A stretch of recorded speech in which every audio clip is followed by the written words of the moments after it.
वालेकुम, hope so आप सभी ठीक ठाक होंगे। Welcome again to my channel. और जनाब यहाँ पे मैं अम्मी की तरफ की अपनी आज की रूटीन शेयर करूँगी।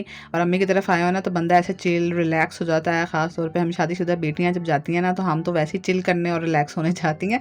अपने घर पे जो है ना बहुत सारे काम लास्ट में करके आई थी। पिछले व्लॉग में आपसे शेयर भी किए थे। बिरयानी बनाई, अरवी बनाई, सारे घर के कपड़े धोए, सब वॉश करके लॉन्ड्री रख के आई थी और सारे घर की सफाइयाँ वगैरह निपटा के आई थी। तो बस यही था कि अब जाऊँगी, अब मज़े से जो है ना वो अम्मी के घर जाके मैंने ना चिल करना है और आराम करना है। सो अभी यहाँ पे ना पुप्पी भतीजी टाइम शुरू हुआ था और ये माशाल्लाह 4 मंथ की हो गई है।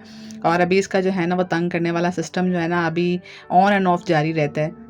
अच्छा, अभी आपको ना मेरी रिकॉर्डिंग में कुछ-कुछ आवाज़ें भी आएँगी क्योंकि घर पे सभी काम हो रहा होता है, किसी ने टीवी लगाया हुआ है, किसी ने जो है ना वो हेल्पर भी काम कर रही होती हैं, तो फिर जो है ना वो बस आवाज़ों का सिलसिला जारी होता है। अभी मैं बिल्कुल एक कोने में छुप के रिकॉर्डिंग करती हूँ, बट आपको पता है आवाज़ें आ ही जाती हैं कहीं न कहीं से। अम्मी हज से आई हैं ना, तो हम पहली दफ़ा इतने दिन रहने आए हैं 4-5 दिन के लिए अम्मी के पास। और यकीन करें अम्मी हज पे गई हुई थी ना, तो पीछे से भी मैं काफ़ी दिन रहने के लिए आई थी क्योंकि मेरे भाई और भाभी ने बुलाया हुआ था। लेकिन वो वाला ना मज़ा ही नहीं आ रहा था अम्मी के। हालाँकि वो भी पूछते हैं, ऐसा नहीं है कि कोई पूछता नहीं है, लेकिन ये है कि जो अम्मी के साथ मज़े हैं ना यार माँ-बाप के साथ, हालाँकि मेरे अब्बू भी होते थे यहाँ पे और अल्लाह ताला उनको लंबी ज़िंदगी दे। लेकिन जो माँ होती है ना उसके साथ बेटियों का एक अलग ही बॉन्ड और अटैचमेंट होती है। माँ ना हो तो ऐसा लगता है घर में कुछ है ही नहीं है, मज़ा ही नहीं आ रहा। सभी रिश्ते अपनी जगह, बट माँ का रिश्ता है ना सबसे ऊँचा होता है क्योंकि उनके बगैर मेरे बच्चे भी बोर हो जाते थे। हम इतने दिन यहाँ पर रहे ना, लेकिन हादिया होरिया ने मुसलसल यही लगाया होता था, अम्मी नहीं है मज़ा नहीं आ रहा, अम्मी होती तो हम ये करते, अम्मी होती ना तो सुबह-सुबह ऐसे मज़ा आता, अम्मी के साथ बातें करते। हालाँकि अब सारे लोग इनको टाइम दे रहे थे और बातें भी करते थे, बट वो जो होता है ना एक बंदे के साथ, नानी अम्मी के साथ जो बॉन्ड होता है तो वो एक अलग ही होता है। सो खैर जनाब, ये सारी बेटियाँ समझ सकती हैं जिनकी शादी हो चुकी है, जिनकी शादी नहीं भी हुई है, सारे बच्चे समझ सकते हैं कि माँ-बाप का लेवल ही अलग होता है और ख़ास तौर पे माँ का लेवल तो फिर जो है ना वो बहुत ही ज़्यादा अलग होता है। अच्छा खैर, यहाँ पे ना मैंने इन दोनों को कहा कि ना अम्मी का कमरा साफ़ करो और बच्चों से ना छोटे-छोटे काम लेते रहना चाहिए। इनकी हड्डियों में वो पंजाबी में कहते हैं ना पोंग डल जाती है। बच्चों से काम ना लो तो वो भी बड़े चिल रिलैक्स हो जाते हैं। आप जितनी सहूलियात और आसानियाँ बच्चों के लिए पैदा करते जाएँ ना, बच्चे उतने चोड़ होते जाते हैं। और ये खाली बच्चों के बारे में मामला नहीं है, हम बड़ों के बारे में भी मामलात इसी किस्म के हैं। हमें भी जितनी सहूलियात आसानी मिलती जाए ना, हम मेड जितनी भी रखवा लें कि चलें वो कपड़े भी धो जाए, इस्त्री भी कर जाए और साथ में ना बर्तन वगैरह भी धो जाए, उतने ही हम बड़े भी ना चोड़ होते जाते हैं और हमारी हड्डियों में वो जान ही नहीं रहती काम करने की। हमारा दिल चाहता है हम बस बैठे रहें और सारे काम खुद ब खुद हो जाएँ। बिलीव मी यार, मैं पिछले दिनों मेरी हेल्पर सारे काम करके चली जाती थी, मैं इतनी ज़्यादा लेज़ी हो गई थी, कुछ गर्मी थी और मेरा बिल्कुल दिल नहीं चाहता था कि मैं उठ के कोई काम भी करूँ ना। और मैं किचन में जाके एक हंडिया बनाती थी और मुझे लगता था मैं कोई केटू सर करके आ गई हूँ, अब मुझे सारा दिन कोई काम ना कहे कोई, और बस मैंने थोड़े से बर्तन धो लेने और मुझे लगना मैंने बहुत काम कर लिए हैं। बरअक्स इसके कि जब मेरी हेल्पर नहीं थी तो मैं घर की सारी क्लीनिंग भी करती थी, कपड़े वॉश करना, धोना, इस्त्री करना, बर्तन धोना, खाना पकाना और अच्छे-अच्छे खाने भी बना लेती थी। उस टाइम पे बच्चों की फरमाइशों के 3-4 डिशेज़ भी मैं बना लेती थी। लेकिन जैसे-जैसे कहते हैं ना कि आपकी फैसिलिटीज़ में इज़ाफ़ा होता जाए, आप उतनी चौड़ हो जाते हैं और उतनी सहूलत पसंद हो जाते हैं, उतनी आपकी हड्डियाँ काम नहीं करती हैं। इसलिए जो बूढ़े हज़रात भी काम करते रहते हैं ना, तो मैंने उनको देखा है कि वो बहुत देर बुढ़ापे में भी उनकी हड्डियाँ काम करती रहती हैं।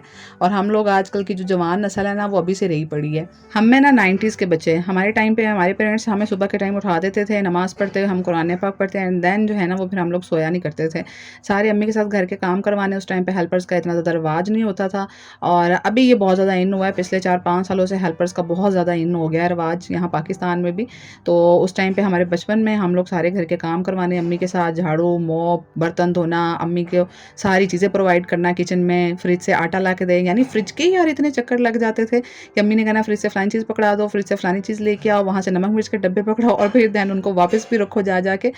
अच्छी खासी एक्सरसाइज हो जाते थे और मोटापा नाम की चीज़ नहीं होती थी उस टाइम पे। हम लोग इतने घर के काम करते थे, मोटे ही नहीं होते थे। बट फिर एक टाइम आया ना, हम लोगों ने अपने टाइम में देखा शादी के काफ़ी अरसे बाद के सभी लड़कियों ने कहना शुरू कर दिया कि हाँ, हम काम नहीं करते हैं घर के इतने ज़्यादा, हमने कभी सीखे ही नहीं है, हमें आते ही नहीं है, हमें कुछ भी नहीं आता। ये भी एक वक्त आया उस टाइम पे और हमने बड़े हैरान होना कि हमारी माँ ने हमसे ना कुट-कुट के काम करवाए हुए हैं और ये कितने लकी लोग हैं कि इनकी माँ इनसे काम ही नहीं करवाती रही हैं। बस इन्होंने इस तरह आराम-शराम किया, शादी से पहले खाया-पिया, पढ़ाई की और उसके बाद इनकी शादी हो गई, तो ये तो मज़े हैं।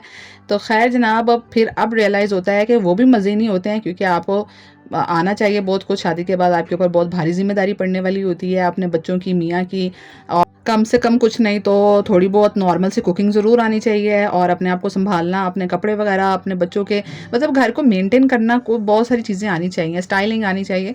तो ये सारी चीज़ें आनी चाहिए पढ़ाई के साथ-साथ। तो फिर रियलाइज़ हुआ कि नहीं यार, सही किया अम्मी ने, क्योंकि ना किसी टाइम पे सुन के होता था कि यार ये कितने लकी लोग हैं यार, हम ही निकम्मे थे, हमारी माँ ने हमसे मार-मार के काम करवाया है। तो फिर एक टाइम पे एहसास हुआ कि नहीं यार, हमें आता है, तो ये बहुत अच्छी बात है कि हमारी माँओं ने हमें सिखाया। सो अब जो वक़्त आ गया है ना, अब वाला वक़्त, इसमें मैं कहती हूँ कि अब लड़कियों को और लड़कों को दोनों को काम सिखाया जा रहा है, और जो बहुत अच्छी बात है, क्योंकि मेरे ख़्याल में असल में एटिकेट्स, तमीज़, मैनर्स दोनों में होने चाहिए। ऐसी कोई चीज़ नहीं है कि अल्लाह ताला ने कोई जेंडर सुपीरियर रखा हुआ है कि आप जो बॉय है वो सुपीरियर है और गर्ल्स जो है ना वो सुपीरियर नहीं है, तो इनसे सारे काम लिए जाएँ और बॉयज़ को आराम से बिठा के उनको खिलाया जाए।